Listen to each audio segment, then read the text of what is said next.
এই আওয়ামী লীগের দেখা দেখি এই চরিত্র বিএনপির মধ্যে সংক্রমিত হয়েছে। রাজনীতি করতে চাইবেন বাংলাদেশে? আমরা বাংলাদেশে, আমি এই কথা বহুদিন ধরে বলি, ভাড়াটিয়া হিসেবে থাকি না। ভাড়াটিয়া মনে করবেন না হুজুরদেরকে। আলেমদের দিকে কেউ করুণার দৃষ্টি দিয়ে তাকাবেন না। ভাইয়ের ভ্রাতৃত্বের দৃষ্টি দিয়ে তাকাবেন, হাতে হাত মেলাবেন। আমি আপনার ভাই, আপনি আমার ভাই। প্রভুত্ব ফলাতে আসবেন, চোখ উপড়ে ফেলবো আমরা।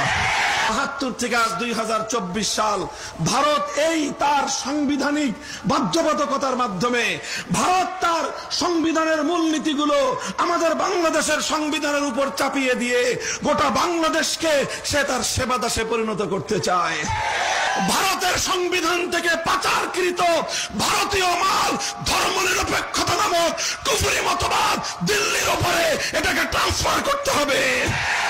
বাংলাদেশের সংবিধান থেকে ধর্মনিরপেক্ষতাকে বাতিল করে আল্লাহর উপর আস্থা, বিশ্বাস, ইমানের ধারা ফিরিয়ে আনতে হবে।